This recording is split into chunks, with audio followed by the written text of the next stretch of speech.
dear viewers, this is ERi-TV English news broadcast for today, Saturday, July 6 at 10:30 p.m. local time. Coming up are the major headlines for today.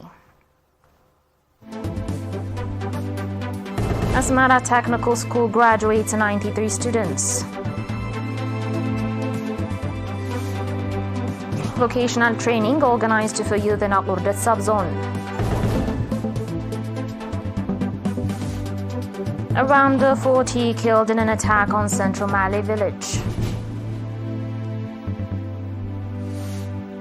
And Italy's Etna roars with spectacular cascade of lava. On your domestic reports, Asmara Technical School graduated today 93 students, including 41 females, with certificates in various fields of study, including in auto mechanics, general construction, woodworks, electronics, and electricity. Mr. Samara Warade, the director of the school, stated that the education system in Eritrea aims to provide equitable educational opportunities for all, free of charge. He also expressed his expectation that the graduates will diligently serve the people and the government that provided them with this educational opportunity in their respective places of assignment. A representative of the graduates, speaking on behalf of the graduates, expressed gratitude for the educational opportunities provided and conveyed their readiness to live up to the expectations of the government and the people. Mr. Tesfai Seyum, Director General of Technical and Vocational Education at the Ministry of Education, highlighted the government's significant investments in equipping the school with advanced machinery. He urged the graduates to continually upgrade their skills through ongoing practice and study, aiming to set high standards in their future workplaces. Asmara Technical School, established in 1954, has graduated around 10,000 students in its 70 years of educational service.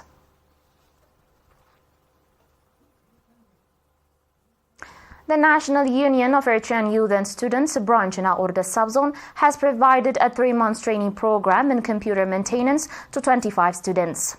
Mr. Yasin Mohammed Noor, the head of the union branch in the subzone, stated that the theoretical and practical training aims to develop the vocational capacity of the youth and improve their livelihoods with the knowledge they gained. Highlighting that the training program is part of the union branch's effort to enhance the overall capacity of the youth, Mr. Bekhit Adam, head of the project for the union branch in Gashbarka region, mentioned that over the past 6 months, vocational training has been provided to over 400 youth in the subzone. Mr. Isa Tu'um, administrator of the subzone, commended the union branch's initiative to develop the vocational skills of the youth and expressed the subzonal administration's readiness to support the union branch in all its endeavors.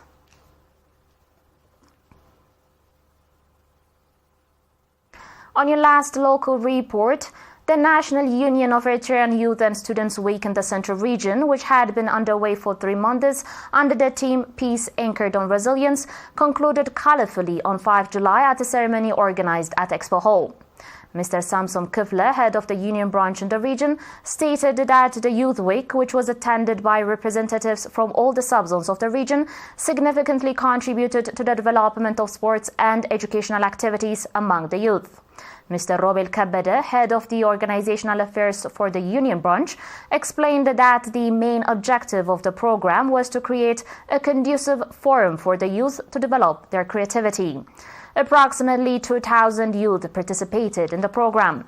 Awards were also handed over to winners in various competitions.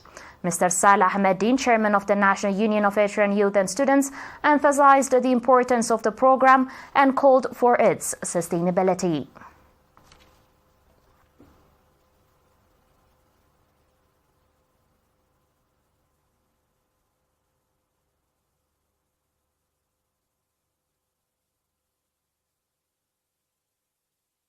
We'll be back with your international reports and more, dear viewers, so please stay tuned.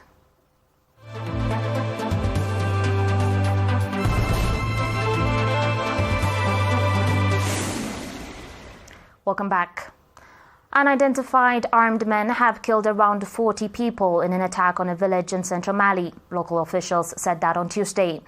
The attack took place on Monday in the village of Dijigi Bombo in Mopti region, one of the several areas in Mali's north and center where jihadist groups linked to Al-Qaeda and Islamic State have been active for over a decade. The officials did not identify the attackers and no group has yet claimed responsibility. It was not possible to reach the army spokesperson for any comment. Violence has spiraled in West Africa's Central Sahel region since the insurgencies took root in Mali and spread into neighboring Burkina Faso and Niger, killing thousands of people and displacing millions more.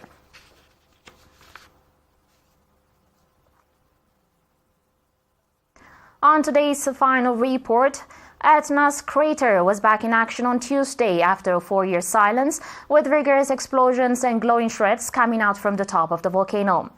At around 3,000 meters of altitude, the volcano showed off a spectacle of its unusual Strombolian activity, with a majestic cascade of lava with magma flowing inside the new crater called Bocca Nova, or New Mouth in Italian.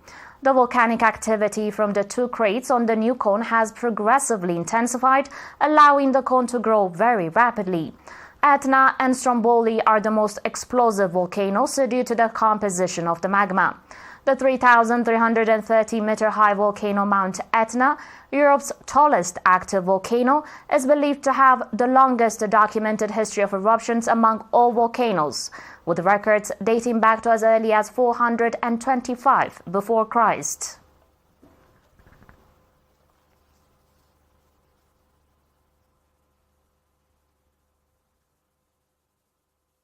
The viewers, you're still watching us on ERi-TV, and now recap of the major headlines. Asmara Technical School graduates 93 students. Vocational training organized for youth in Akurde subzone.